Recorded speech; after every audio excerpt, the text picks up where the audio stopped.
free trade agreements such as NAFTA and how they've impacted the U.S. So currently the U.S. has 20 free trade agreements. Some of these countries consist of China, Mexico, Canada, and South Korea. What I present to you two is how are the 20 free trade agreements affecting the U.S. economy? So international trade provides several benefits for the United States. It lowers the cost of tariffs, it creates more jobs, and it helps the United States grow in numbers. For example, trade with Canada and Mexico, exports and imports combined grew from 291 billion in 1993 to 1.1 trillion in 2016. Marcos, you mentioned that trade has grown among the years and it has many benefits with it, but I mean, how do you see the argument? What reasons do you have for the U.S. to have less or more trade agreements with other countries? Right, so it's creating a huge income gap between the rich and the poor. Just for an example, we could say that between the years 1978 to 2014, executives saw an increase of 997% towards their pay, while the working class only saw a 10.9% increase. So as you know, the rich just keep getting richer and the poor just keeps getting poorer. And on top of that, right, so it's creating a huge income gap between the rich and the poor. Like for example, between the years 1978 to 2014, executives saw a 997% increase, while the working class only saw a 10.8% increase. So yes, the poor are getting richer, but the rich are just getting so rich that the poor can't really like catch up to them, which is why it's creating this huge gap. And you know, they see this increase because every 10% of increase in trade, the executives see a 2% increase in their salary. So they really want to push for trade, which is why companies go out and do outsourcing, because they want to maximize profits, right? So we could see that. Also, when NAFTA was installed, Americans lost 750,000 jobs. So in America, I would think likewise, though. But from what I know, it actually created like 5 million jobs in the United States and with Canada and Mexico. right. So you can see that in Flint, Michigan, when GM left and went down to Mexico, literally everyone lost their job, and the whole place went down to hell. Like no one was able to come out of the poverty, right? And But that's because it all depended on GM. They did right, and so in some states there is a company in one town that pretty much runs everything, and you know when people lost the 750,000 jobs, it hit mostly like down in the south, like Texas, California. So it might have created a lot of jobs outside of the United States, but we took a big toll. Like U.S. took a big toll, a hit on that. So. Ask you both this: should the U.S. be allowed to trade with only certain nations? Yeah, I think they should. Like I said before, outsourcing is like a big problem right now in the United States, where companies leave and they go to different states in order to like pay less. They're basically avoiding tax in the United States, and this tax avoidance is costing many American workers to pay more in order to keep the balance between the taxes, so the U.S. can keep getting money. The problem with that is when companies leave, they don't bring in money back into the economy. They keep it to themselves, and so and in fact, they don't even have to pay tax. There's points where they put all their expenditures in the U.S. So in the end, that U.S. has to pay that money because they only see a loss in the company. They don't see the profits that they're making outside. So I think trading with certain nations right now would be good if we want to keep getting some money back into the U.S. But if we start trading with other nations, that'll be it'd just be hard for everyone in general. So. Well, I think the United States should be able to trade with any nation because that would mean more opportunity back at home. And once again, tariffs lower in cost, creates more jobs, and it returns profit back to the United States. Opportunity also allows us to compete in the global market. It allows us to sell to foreign markets and overseas branches. So unfortunately, that's all the time we have for this segment, but we'll be right back after these messages. Oh, Jen, I've got a real problem. What's your problem, Amy? Smoke. I've got all this money, and I don't know what to do with it. And I'm hungry. Smoke. Who's there? Where's that coming from? Yippee! It's Mr. Krabs! Are you smoking? It's amazing.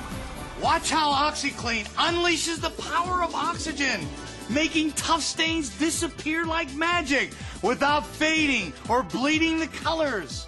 For pet messes, OxyClean is a must. It goes deep down below the surface to get rid of the stain and the odor. Have you ever spilled chlorine bleach on your colored clothes? Well, OxyClean is tough on stains without the damaging effects of chlorine bleach. If you save one pair of jeans, then OxyClean has paid for itself.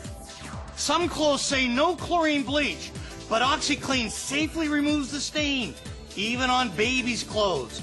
It's the stain remover for the things that you love. Add a scoop of OxyClean to every load of laundry. It'll boost the stain-removing power of your detergent. Don't just clean it.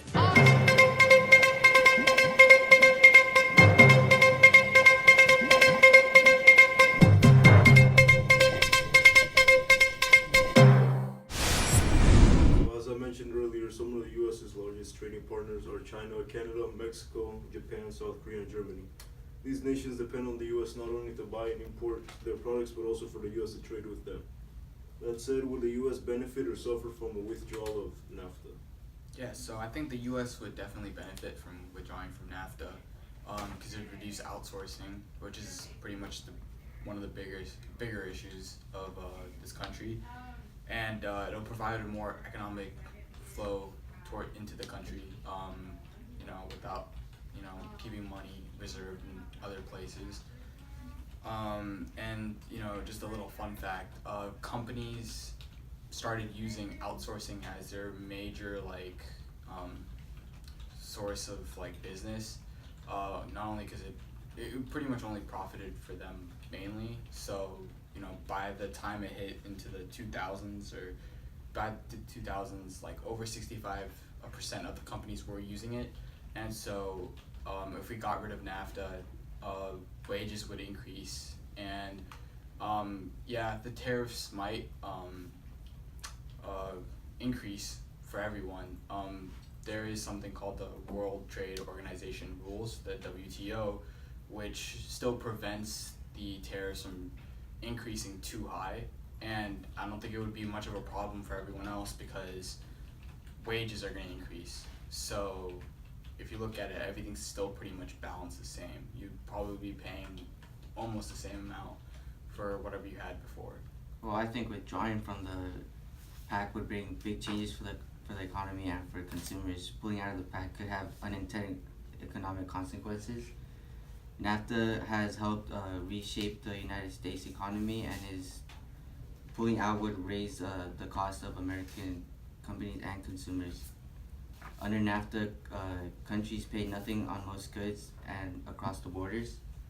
For example, right now they're paying 0%. If they were removed from NAFTA, they would pay about 150%. After the United States exits from the pact, like I said again, the cost of tariffs and tax on most goods from Canada and Mexico would rise. So with both sides being able to share out your views on NAFTA and how it could or couldn't affect the U.S., my new question has NAFTA benefited the economy of the United States? No, in my opinion, it really hasn't. Americans have lost jobs to the trade agreements. Outsourcing is still a big issue, and we can't really fight for our, pay anymore. We're basically imprisoned by the trade agreements, and we can't find a better way to, we have to pay more taxes, and we're not increasing our wages at all, and most of the profits only going to the executives, the top 1%. So ever since, you know, NAFTA was there, we've pretty much been in the dirt. So you said, has NAFTA benefited the economy for the United States? Absolutely. You know, it lessens the risk of inflation and allows for the Federal Reserve to keep interest rates low. It helps U.S. economic growth by as much as 0.5% a year. The sectors of benefit that were most changed were agriculture and manufacturing services. NAFTA exports created 5 million new jobs, which is very important for the United States. And most of these jobs were to 17 states, but all states saw an increase. And for example, the U.S. manufacturers added more than 800,000 jobs from 1993 to 1996. Thank you, Mr. Dr. Professor, CEO Admiral Marcos Esquire, local man who agreed to be on the show for $5 and a coupon off $1 for a medium drink at Wingstop. Thank you both for coming out today and giving your insights on NAFTA and why it should or should not be kept in the U.S. Thank you. Now back to you, Pritch.